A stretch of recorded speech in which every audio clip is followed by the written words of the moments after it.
All right. Shalom to the brother Tazawam. Shalom. Shalom. We are the Hebrew Israelites. We come in day in and day out to teach repentance to our people. The main thing is repent or perish. Right? We try to bring in that elect through the word. But before we get started, we gotta give our praises and honor to our power. Yahweh, Ba'ashem, Yahushai, Ba'ashem, Rakakadash.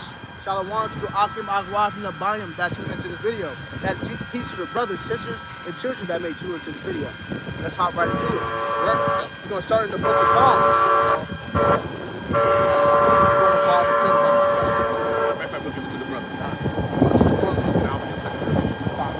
Psalms chapter 105 verse 10 about the shot. Right back. I'll start at 6 and be down to 10.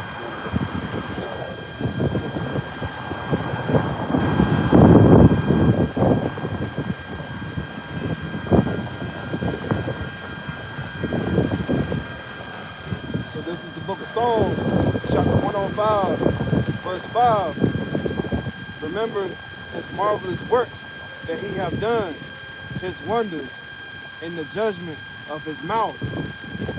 So our Lord is known for the judgment which he executes, right? And with that right there, what he said, starting it off, don't forget his marvelous works, his judgments, how he saved us out of Egypt, how he's going to save us out of Babylon soon, out of Aratazah, very soon, Mahar. Go on, brother. Verse 6, O ye seed of Abraham, his servant, ye children of Jacob, his chosen. So right there, he says his chosen. Now he didn't say the world, he said the children of Abraham, right? The lot of Abraham, right?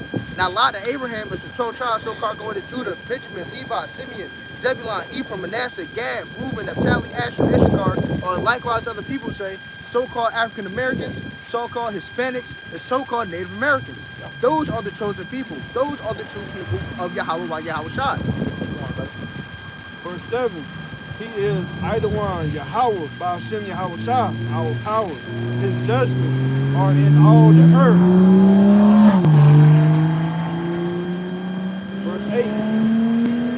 He has remembered his covenant forever. The Lord is not a man that he should lie. He said he will remember his covenant forever. So that covenant that he made with David, with Moses, with Jacob, the Lord will always remember that. We will never forget that. We will not forget our works and labor and love. We will not forget his covenant that he set with his people. The word which he commanded to 1,000 generations. Verse 9. Which covenant he made with Abraham and his oath unto Isaac.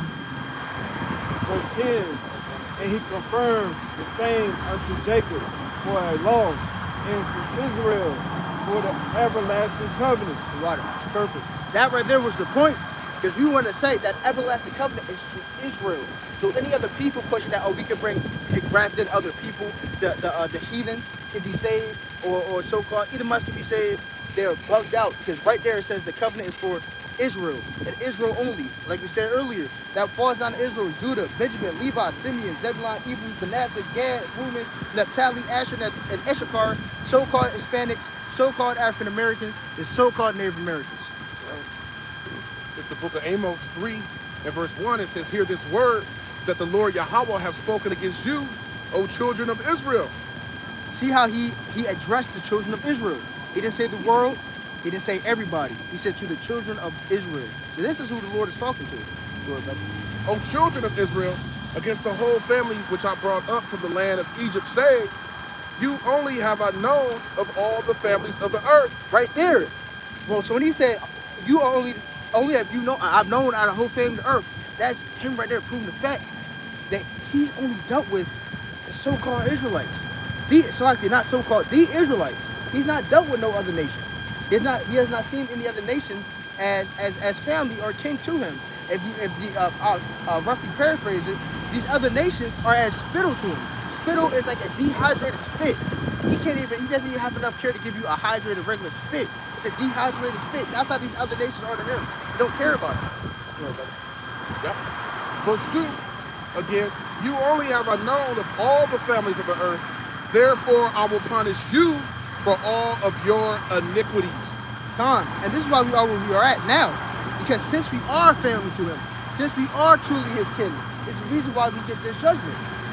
Just like the precept says, sorry, I'm not going to roughly paraphrase it. Going into if the father will, he will, if he chastises these kids, he will as a son, as a child. Hebrews 12. Hebrews 12. Okay. That's right. This is the book of Hebrews. What is it? Hebrews, the 12th chapter. Hebrews 12. Now go to the point. Hebrews 12, start at verse 6. It says, "For whom the Adonai loveth, he chasteneth, and scourges every son whom he receiveth." Who he loveth, he chasteneth. And again, going back to the fact that he said, we are the only family that he's known, is the reason why we are chastened. If you fail your test, and you brought your math test back to your mother and your father, and you said everyone on that test failed, you know what your mom and dad gonna say? I don't give a damn, they're not my kids. Yep. We are his kids. This is why we get judged the way we do, and why we are where we are now. Yep. Continuing on, "For whom the Adonai loveth, he chasteneth, and scourges every son whom he receiveth. If ye endure chastening, God dealeth with you as with sons. For what son is he whom the Father chasteneth not?" You see how beautiful that is on the flip side? Although you may be catching hell, you may be going up and down, right? You know the precept, it's in Sirach 2, I believe, going to the fact righteous men are put in a furnace of adversity, right? The fact that the Lord views you as someone that's worthy to get that chastisement, you take it cheerfully and you take it on your chest. Because at that point, that proves that you were Israelite, and he is dealing with you. Yep. That's right, because he wants to correct you and not let the scriptures speak about and not have you suffer the same judgment as those that are going to suffer here, the ultimate judgment, which is going to be the lake of fire in the time of Jacob's trouble. The lake of fire is going to be the culmination of Jacob's trouble. So if the Lord loves you, he going to get you right now and not leave you then to be destroyed. That's the love, you know? That's him actually giving you a spiritual life raft out in the ocean. He ain't going to just let you stay out there and then the sharks going to get you. He's going to actually give you a chance to actually come back and serve him. That's right. So that he will then make good on his promise that if you endure to the end, you'll be saved, right? That's right. The brother got Sirach 2 for you. Sirach chapter 2, verse 12. "Woe be to fearful hearts and faint hands, and the sinner that goeth two ways." Verse 13. No, Sirach 2, start at 1. Sirach 2, start at 1. Sirach chapter 2, from the top. "My son, if thou come to serve Adonai, prepare thy soul for temptation. Set thy heart aright and constantly endure." That's why the scriptures tell us to, if we endure to the end, we got to constantly endure. It says, set your heart right. And then after it tells us to get our heart right or get our mind right, to be a song, get your mind right, get your mind right. You got to get your mind right when you come to serve the Adonai. And part of that, as he says, is prepare your soul for temptation. Read that part again. Sirach chapter 2, verse 2. "Set thy heart aright." Set your heart right. Get your mind right. Right? Get your mind in the right spirit, the right frame of mind, the right frame of thinking. Go ahead. "Constantly endure." And doing that is you got to constantly endure. Go ahead. "And make not haste in time of trouble." So when it get hard, if you fainting at the adversity, you'll strip small. You can't quit once it get a little harder. That's part of the chastisement. Now let's see why it says endure. Right? Enduring goes into ultimately suffering. This is Matthew 24:13, the words of Yahushua, who the world ignorantly calls Jesus Christ. "But he that shall endure unto the end, the same shall be saved." So we got to endure to the end to receive the crown, to receive the prize, the incorruptible crown. If we truly believe in God, we got to do that, right? We got to endure to the end. No. We ain't doing it. Good. Yeah. Beautiful.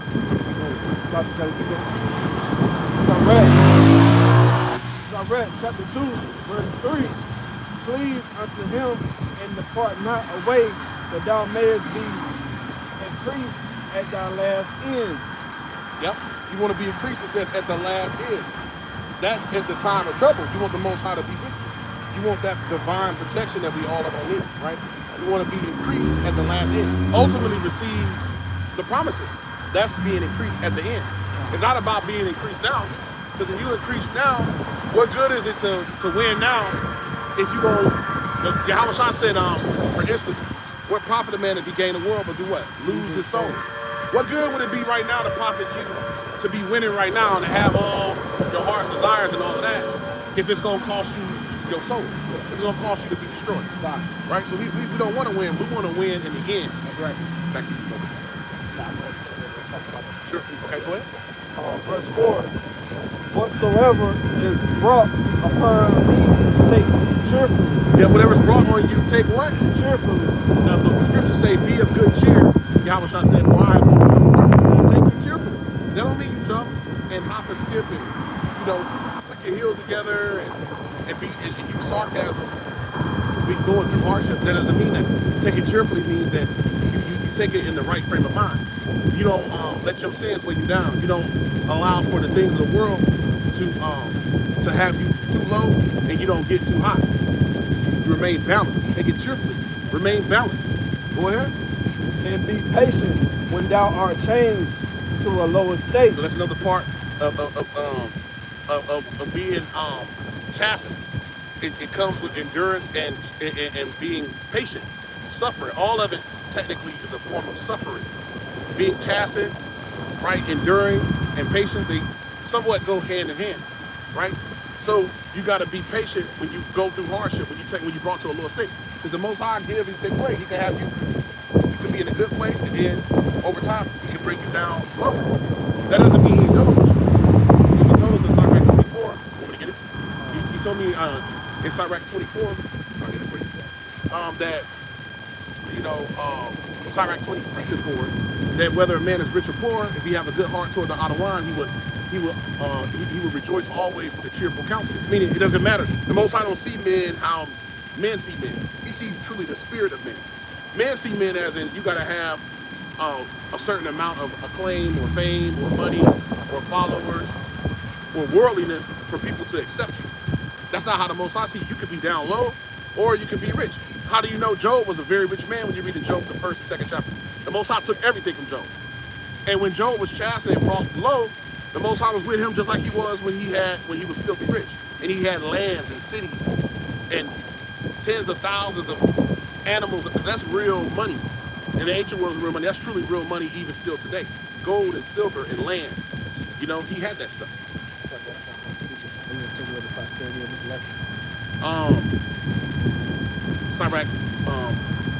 Sirach 47 to 22. Yep.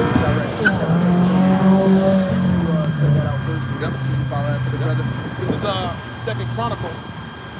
This is Second Chronicles 21 and verse 7. It says, howbeit the Adawan Yahweh would not destroy the house of David because of the covenant that he had made with David, Dawadah, as he promised to give a light to him and to his sons forever. Gone. As we were talking about earlier, the covenant, right? How the covenant belongs to Israel. That right there, that's the covenant that the Lord made with David.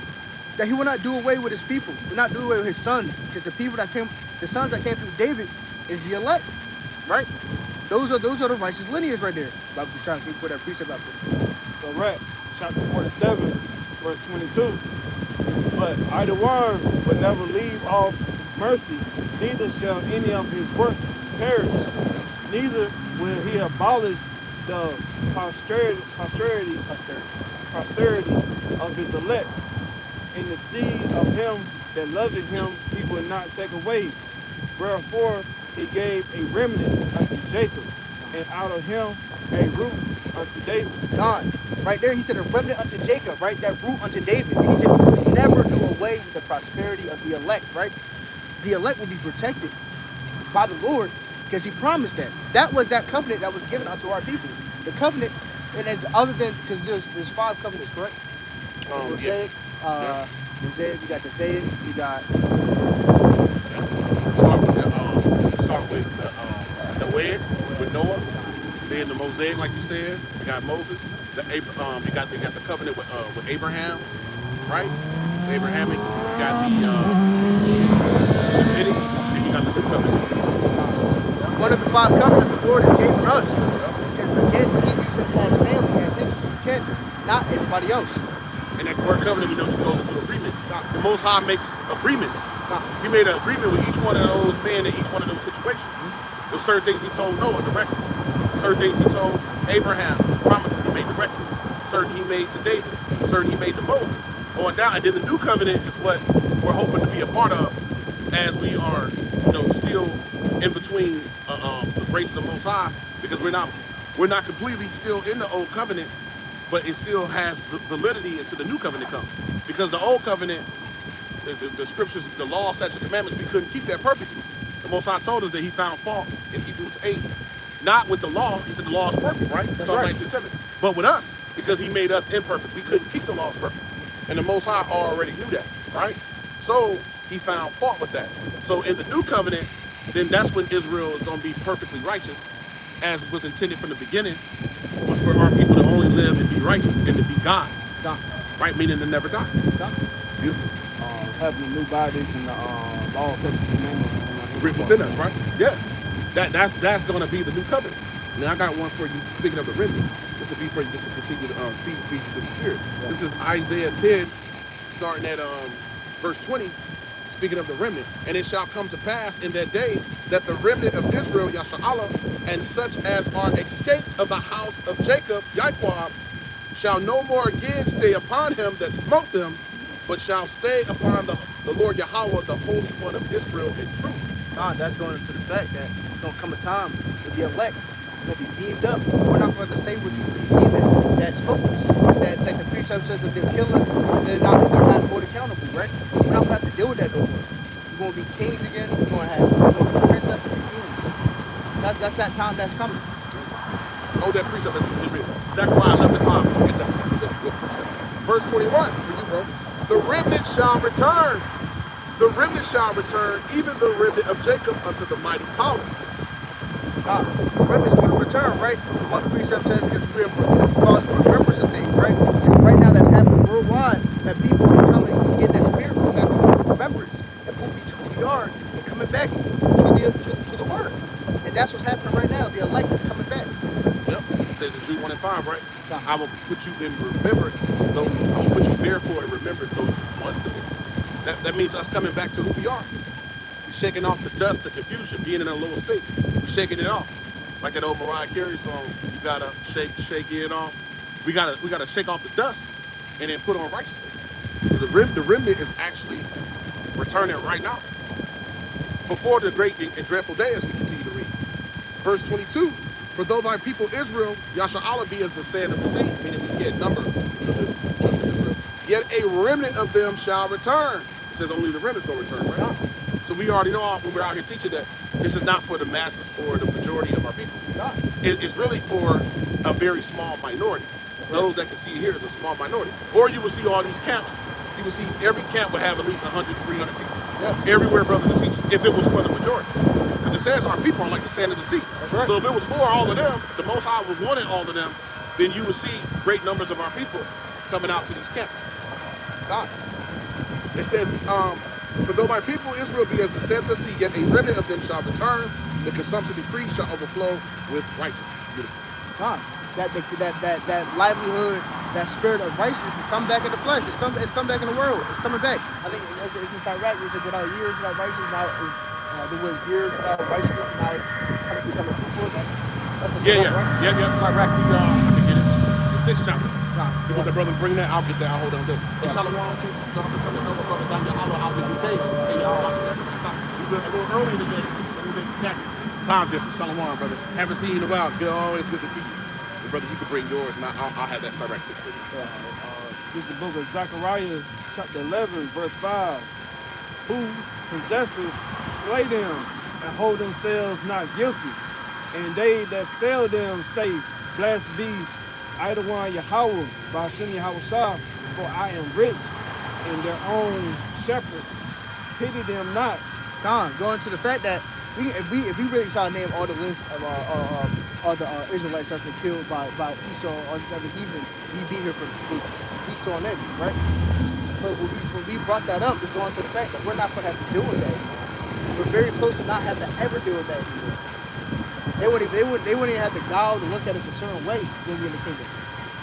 And we're very close to getting there. You're not going to have to worry about your son going out and getting popped by these top pigs, these pigs. You're not going to have to worry about that. That's good. Yep. This is the book of 2nd Ezra 6, and I'll start at verse 27. It says, "For evil shall be put out, and deceit shall be quenched. As for faith, it shall flourish. Corruption shall be overcome."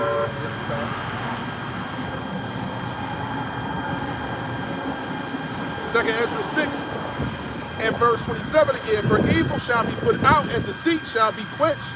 As for faith, it shall flourish. Corruption shall be overcome, and the truth, which have been so long without fruit, shall be declared." God, as you see now, we in the midst of that right now. It's like a marriage phase, right? But we make you go through that transition. If you guys ever had to go clean something off with rust, you guys spray it down with WD-40, scrape it down again, scrape it some more, let it sit, spray it some more, scrape it down again. How the Lord is slowly scraping all that wickedness off our people, and slowly we are becoming more pure and more clean. It's gonna come to the point where that's just what it's gonna be. And Adorantaza is around the corner, man. Yep. Okay. Yep, so that's beautiful. That's beautiful. That's beautiful. So it says deceit is going to be put down. The only thing that can quench deceit is the truth. That's the only thing that can that can quench deceit, right? Is the truth. Now get for me, let's see. Get for me 1st Ezra 4, brother, almost called you H name, the brother Thabada. You get for me 1st Ezra 4, starting at 35. We'll continue to show that. Let's get the camera time too.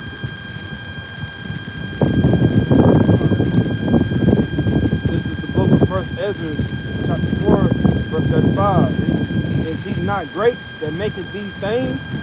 Therefore great is the truth, and stronger than the thing. And all things. So great is the truth, and stronger than all things. Because no matter what happens, Most High said the counsel of the Lord, the Adawan, is going to stand. So great is the truth, and stronger than all things. Let's keep reading as it pertains to the truth. Because it told us in 2nd Ezra 6, deceit is going to be quenched. Right. That lies are going to be put away. Right. What is doing that? The truth. Right. The truth is doing that. Go ahead. 1st Ezra chapter 4, verse 36. All the earth cries upon the truth. Yep. And the heaven blesseth it. All works shake and tremble at it. And with it is no unrighteous thing. Ain't no unrighteous thing with the truth. Ain't no unrighteous thing with the truth. Let's show that, and we'll come back to you in a second. Get in John 14 and 17. There's no unrighteous thing in the truth. Go ahead. Matter of fact, no. Let's go better than that. 1 John 2 and verse 20 and 21. Yeah, 1 John 2 and 20. That makes the point even better. You got it thought about. Verse 37. Wine is wicked. The king is wicked. Women are wicked. All the children of men are wicked. And such are all their wicked works. And there is no truth in them. Go ahead. And their unrighteousness also they shall perish. Yep, and all men are going to perish in their unrighteousness. Go ahead. As for the truth. As for what? As for the truth. The amount, the truth of the Hebrew. Go ahead. It endures. It does what? It endures. It endures. Meaning the truth. The truth has stood the test of time. It tells you in Colossians 1:26 that the truth has been so long without fruit is being declared. Right? It has endured. Go ahead. And is always strong. It is always strong. Go ahead. It liveth and conquereth forevermore. Yep, and it liveth and conquereth forevermore. So there's nothing that can conquer the truth. The Most High set the truth up to be the litmus test for the world. Right. The truth is actually the only thing that is going to stand the test of time, because when it's all said and done and Babylon destroyed, chaos is going on the earth every time the great tribulation will take control. When that time is here, the thing that's going to be left is those that possess the truth. Right. No matter what you're into, that ain't going to be able to save you. Isaiah 33:6 says the wisdom and knowledge is going to be what? The stability of our times, right? And strength of salvation. Right. So the truth is what's going to matter in the end. Right now, the people, the truth don't matter to them. But they're going to be looking for the men that possess the truth when that time comes. Because the Most High God said in Psalm 110:3, our people going to be what? Going to be willing in the day of our power. They just got to see it to believe it. And the Most High going to make you a believer. He's going to make you a believer in the worst way. But He's going to make you a believer again. Believe for sure. You're going to be believing right before the missiles come. None of them people always making fun of all children. Yep. Damn. Matter of fact, we're going to get to that when we get out of here. Right. Matter of fact, bring that. The book of 1 John, chapter 2, verse 20.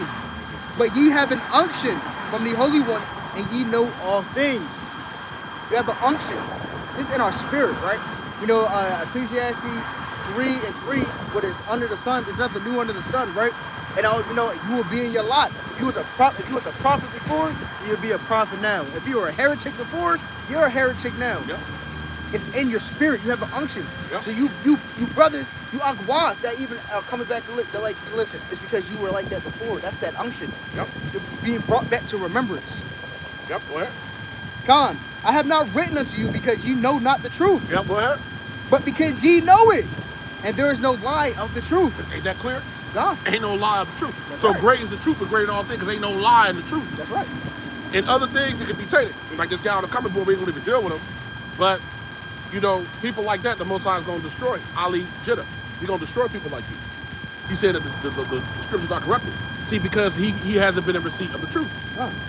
He believed a lot. The earth is in darkness and gross darkness people. Yeah. Did a lesson about that today. Yeah. The earth is in darkness and gross darkness, and this is a perfect example. The Most High, he never falls short of giving us examples, Never. right? Of bug outs and people that he's gonna destroy. So there's always gonna be heretics. There's always gonna be people that's gonna be let the scripture speak about scoffers walking after their own lust. Yeah. This is a person walking after their own lust. That's right. You jumping on the comment board, yeah, that Bible's false, all this is false, it ain't gonna matter. When the Most High destroy your life, then you're gonna be in the spirit of wanting answers and oh Lord. Then you go, because look, even people that say they're atheists, They pray with there you go. There you go. They're looking for some kind of answers because that's within them too. Yeah. That's within them, especially Israelites. Even Israelites that profess to be self-made, they don't believe in God, they're atheists, whatever. They don't believe God exists, or whatever the case is. Whether this is an Israelite or not, it doesn't matter. It's the point that people, by nature, are looking for some kind of answers when they don't have it. God. When them ribs is touching.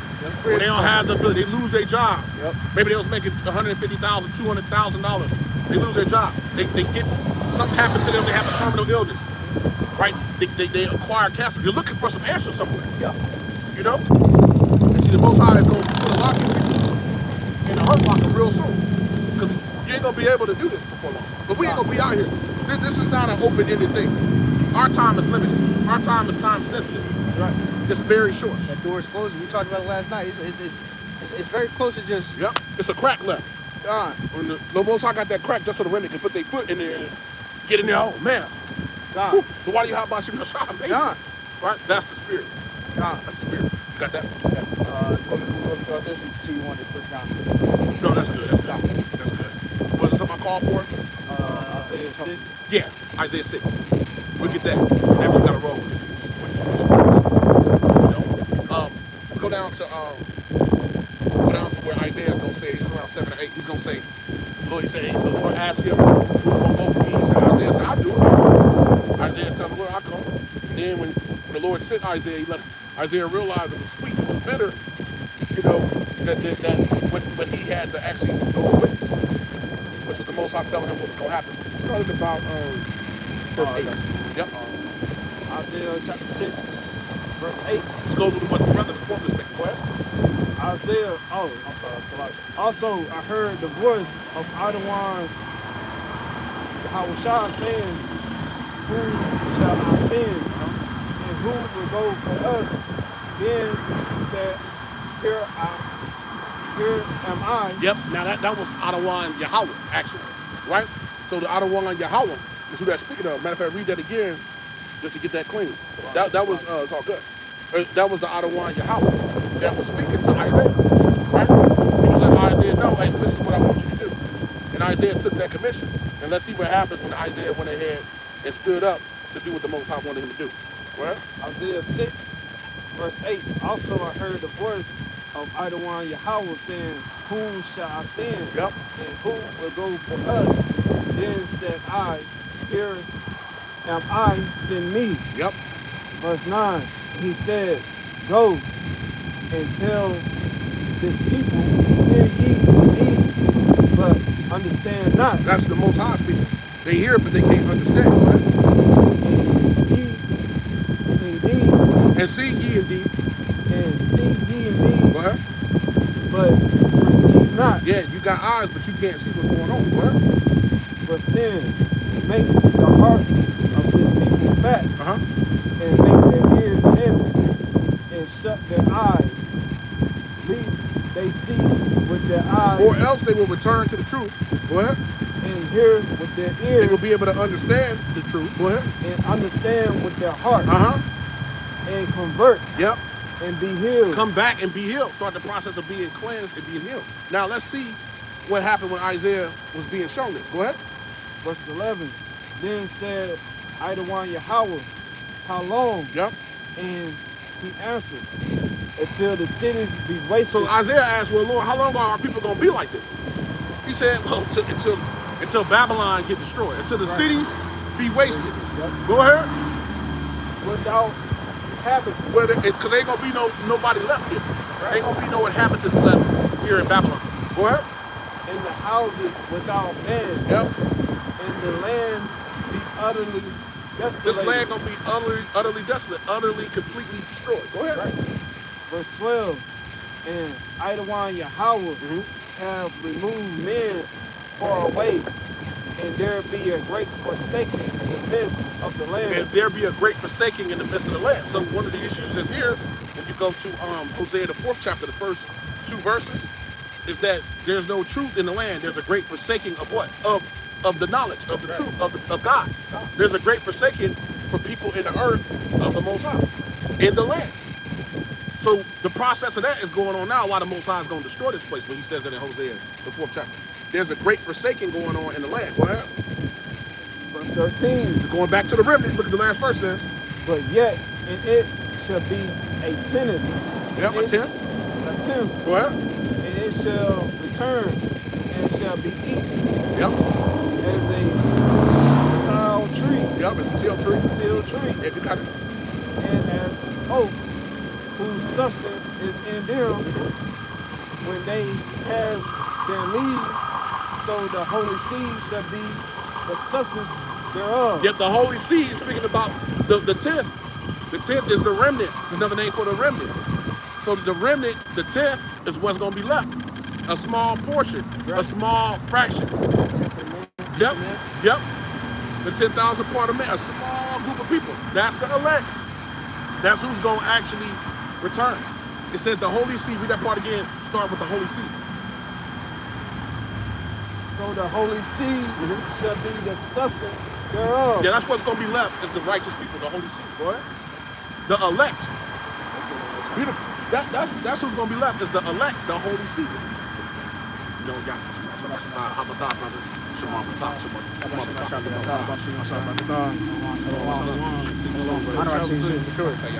I'm gonna give you an update on the that constitution.